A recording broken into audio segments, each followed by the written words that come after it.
करण ने आखिर क्यों माफी मांगी शिल्पा जी से। नमस्कार देवी सज्जनों, मैं दिलीप सिंह स्वागत करता हूं आपका एक और नए वीडियो में। साथियों, जिस दौरान टाइम टास्क हो रहा होता है, सेकंड टाइम टास्क, जिसमें 3 कंटेस्टेंट होते हैं, यानी जो खेल रहे होते हैं जहां पर शिल्पा, रजत एंड चाहत साथियों। लेकिन सबसे बड़ी बात यह होती है कि चाहत पहले ही हिम्मत हार जाती है और वो सपोर्ट कर देती है किसकी, रजत की। वो सारी चीजें होती है, अपनी जो चाय की पत्ती जो होती है उसको भी दे देती है साथियों। तो यहां रजत का वो क्लियरली था कि रजत जीतेगा। लेकिन साथियों बात क्या थी, बात ये थी कि करण जो था साथियों, उसमें क्या करना था, उसे रजत के विपरीत खेलना था साथियों। लेकिन वो खेला ही नहीं। वो पूरे गेम में ऐसे चुपचाप रहा और बस देखता रहा, जैसे कि वो महाभारत आपने देखी है ना, तो उसमें जो संजय था जो पूरा दृश्य देख रहा था और वैसे इधर उधर से बता रहा था। यानी हम दूसरा कह सकते हैं, जब शादी होती तो शादी में अपने जो फूफा होता है ना, फूफा बस खड़े रहते हैं और बस 2 चीजें इधर रखनी और 2 चीजें इधर रखनी। तो ये चीजें वो करते हुए नजर आया। यानी खुद ने बिल्कुल स्टैंड नहीं लिया, जबकि उसका फर्ज बनता था इस गेम में अपना रोल प्ले करने का, स्टैंड लेने का, खेलने का, रुचि दिखाने का। लेकिन ऐसा कहीं भी दिखाई नहीं दिया। क्या लगता है आपको? अगर आपको दिखाया है कुछ तो आप जरूर बताएं, लेकिन ऐसा कहीं नहीं था।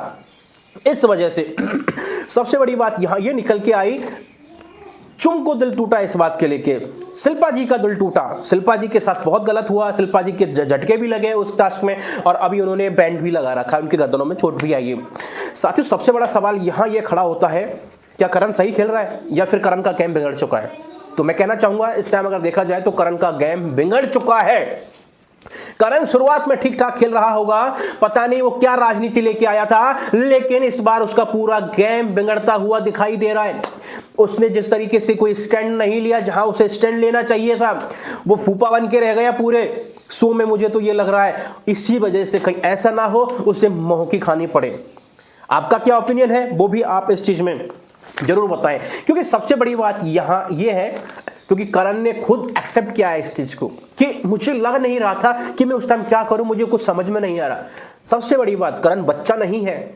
ईसा और ईना मीना टिका के लिए हम बोल सकते हैं वो बच्चे हैं, लेकिन यहां हम बात करें, करण 45 साल का है यारो। 45 साल के समझ में नहीं आ रहा है। जो हम देखे बिग बॉस खतरों के खिलाड़ी जीत के आया है, फिर भी पता नहीं क्या है। लेकिन यहां एक बात कहना चाहूंगा, ये सच बात है, उसका गेम बिगड़ चुका है। क्यों कि रोहित शेट्टी जब आए थे उन्होंने भी कहा था, वार्निंग दी थी कि कम से कम मेरे शो की तो इज्जत रख ले, कम से कम तेरी हरकतें तो ठीक कर ले। क्योंकि शुरू से अगर देखा जाए ना कहीं मुझे तो ये लग रहा है कि इसका गेम जो है करणवीर का शुरू से ही बिगड़ गया था साथियों, और इस वजह से बहुत ज्यादा नुकसान झेलना पड़ेगा इसे।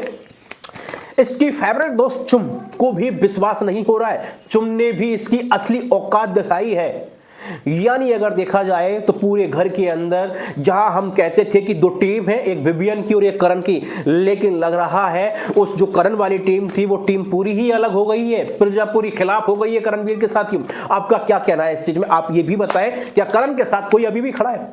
अगर देखा जाए तो खड़ा है तो सिर्फ एक चुम ही खड़ी हो सकती है, जो वाकई में दिल से उससे सपोर्ट करती है, बाकी में कुछ नहीं रहा। और मुझे लग रहा है कि इसका गेम बिगड़ा है। अब बात आती है कि इसके आंसू जो है नकली है असली है। मैं कह सकता हूं कि अभी ये इमोशन हो रहा है तो बिल्कुल सही हो रहा है इमोशनल, तो आंसू हो सकता है कि इसके असली हो।